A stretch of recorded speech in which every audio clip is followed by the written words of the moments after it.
नमस्कार, प्रिय दर्शकों, हाजिर हूँ चंद्रमा की कुछ उपायों को लेकर।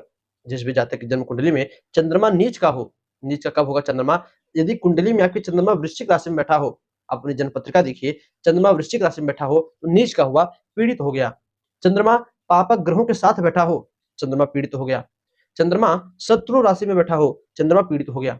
चंद्रमा छठे, 8वें, 12वें भाव में बैठा हो, तो चंद्रमा पीड़ित हो गया। चंद्रमा पापक ग्रहों के साथ बैठा हो, तब भी यह चंद्रमा पीड़ित हो गया। तो ऐसे पीड़ित चंद्रमा को सुधारने के लिए, क्योंकि भाई देखिए जब कुंडली में चंद्रमा पीड़ित होता है अथवा बुराइयों से घिरता है, तो ऐसे जातक को बहुत सारी दिक्कतें आती हैं। जैसे दिक्कतों में बात करें, तो ऐसे जातक को उसके माँ से स्नेह बहुत कम मिलता है। सबसे पहले तो आप यही जान लीजिए। यदि 2-3 बच्चे हैं, तो आप सबसे नीचे स्तर पर आओगे कि माँ आपकी तरफ ध्यान दे, अथवा यूँ कह सकते हैं कि माँ का तबीयत हमेशा खराब हो, माँ की तबीयत हमेशा खराब रहे, चंद्रमा कुंडली में पीड़ित होता है तो। चंद्रमा कुंडली में पीड़ित हो तो ऐसे जातक डिप्रेशन में इतना सोचता है कि वो डिप्रेशन में चला जाता है। थोड़ी-थोड़ी बात पर वो घंटे 2 घंटे सोचता है। चंद्रमा पीड़ित हो तो ऐसे जातक को जुकाम, बुखार, सर्दी हमेशा लगी रहती है। ऐसे जातक को कफ, उसके सीने में कफ हमेशा बनी रहती है। तो इन सभी रोगों से निजात दिलाने वाला कौन-सा ग्रह है? तो चंद्रमा ग्रह है। और इस चंद्रमा के कुछ उपाय हैं, यदि आप उन्हें करते हो, कुछ नियम हैं, उन्हें आप बरतते हो, तो यह चंद्रमा हमेशा पीड़ित अवस्था से निकल कर, पीड़ित बने भी हों, तब भी मजबूत अवस्था में आपकी कुंडली में फल देंगे। तो कैसे क्या उपाय है? आइए जानते हैं। दर्शकों, चंद्रमा का जो सबसे पहला उपाय है कि जैसे सूर्यदेव दिन के कारक होते हैं, उसी प्रकार चंद्रमा रात का कारक होता है, रात का राजा होता है। जिसकी कुंडली में चंद्रमा पीड़ित हो, ऐसे जातक को अधिक रात तक जागना नहीं चाहिए। आप मोबाइल लिए हो, रील्स स्क्रॉल करते चले जा रहे हो, कब 2 बज गया पता ही नहीं चाहिए। कब आप चैटिंग करते-करते 12 बज गए, 1 बज गए, बात करते-करते 12 बज गए, 1 बज गए, आपको पता ही नहीं। आपकी कुंडली में चंद्रमा अवश्य गड़बड़ होंगे। धीरे-धीरे आपके अंदर चिड़चिड़ापन का स्वभाव आ जाएगा। चंद्रमा पीड़ित हो, आप छोटी-छोटी बात पर गुस्सा करने लगोगे। तो चंद्रमा को मजबूत कीजिए, समय से सो जाइए, समय से सुबह उठिए। चंद्रमा पीड़ित हो तो ऐसे जातक को ज़्यादा फालतू कहीं रात में घूमना नहीं चाहिए। ऐसे जातक को पानी बर्बाद नहीं करना चाहिए। आप घर में देखिए, यदि कहीं पर बेकार में पानी स्टोर पड़ा हो, जैसे बारिश का पानी हो गया, या आप स्वयं कहीं किसी लोटे में, जग में, मग में या किसी बोतल में पानी भर कर के हो, तो उसे तुरंत साफ जगह पर गिरा दीजिए, पेड़-पौधे में गिरा दीजिए। फालतू पानी वेस्ट मत कीजिए। दर्शकों, चंद्रमा पीड़ित हो तो अपनी माता का सम्मान कीजिए। माता के कहने को मानिए। चंद्रमा पीड़ित हो, शिव जी का पूजन कीजिए। शिव जी के ऊपर दूध चढ़ाइए, दूध में चीनी मिलाकर चढ़ाइए, शक्कर मिलाकर चढ़ाइए, और चंद्रमा मजबूत होंगे, आपको अच्छा अत्यधिक बहुत ही अच्छा फल देंगे। दर्शकों, जिसकी कुंडली में चंद्रमा पीड़ित हो, ऐसे जातक को घर में ऐसे स्थान पर सोना चाहिए कि उसके रूम में चंद्रमा की रोशनी रात के समय आती रहे।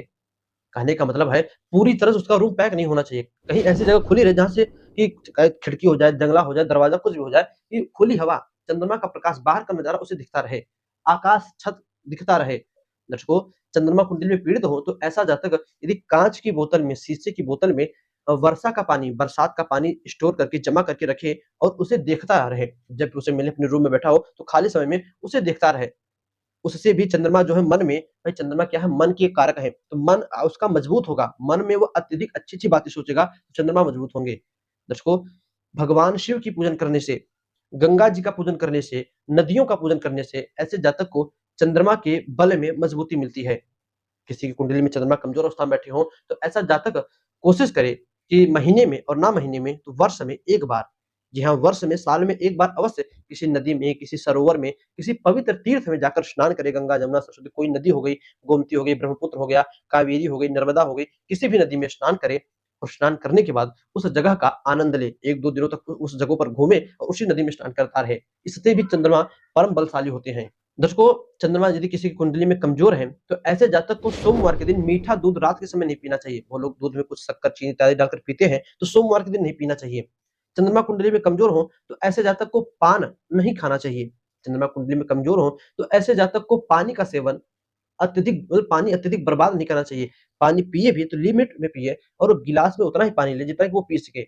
अत्यधिक पानी लेकर फेंके, यह भी चंद्रमा को कतई पसंद नहीं। इससे भी चंद्रमा जो है बुरा प्रभाव देते हैं। दर्शकों, कुंडली में चंद्रमा कमजोर हो तो ऐसा जातक सफेद फूल, यहाँ सफेद फूल लाकर, चाहे नर्सरी से या जहाँ पे आपको मिलता हो, सफेद फूलों को लाकर अपने घर में लगावे, उसकी देखभाल करे, उसकी रक्षा करे, उससे भी चंद्रमा प्रसन्न होते हैं।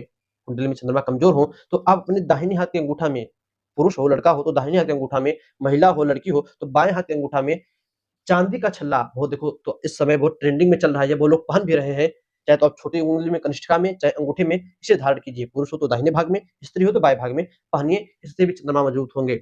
और उसके बाद बहुत सारे उपाय होते हैं, जैसे चंद्रमा के मंत्रों का जप करवाना ब्राह्मणों द्वारा, चंद्रमा की अंगूठी मोती बनवाकर, मोती रत्न होता है उसका अंगूठी बनवाकर पहनना, तो ये सब अन्य कैटेगरी में आते हैं। किंतु जो मैंने आपको बताया, यह सब बहुत छोटे-छोटे और सरल उपाय हैं। सबसे सरल और सिद्ध उपाय है कि रात के समय छोटी-सी चांदी की लोटिया बनवा लीजिए, उस लोटिया में दूध भरकर चंद्रमा को अर्घ्य देना, जैसे सूर्यदेव को अर्घ्य देते हैं सुबह के समय तांबे के लोटे में, उसी समय उसी प्रकार चंद्रमा को जो है चांदी की लोटिया में दूध भरकर चंदन सफेद चंदन का पाउडर आता है, उसे मिलाकर उससे चंद्रमा को दूध का अर्घ्य दीजिए, उससे भी चंद्रमा प्रसन्न होते हैं।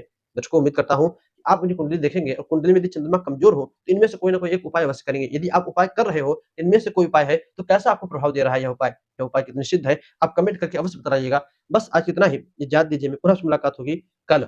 हमने बात की सूर्य के विषय में, चंद्रमा के विषय में, कल बात करेंगे मंगल के विषय में। तो बस आज इतना ही। इजाज़त दीजिए, मैं तब पुनः आपसे मुलाकात होगी। तब तक के लिए नमस्कार।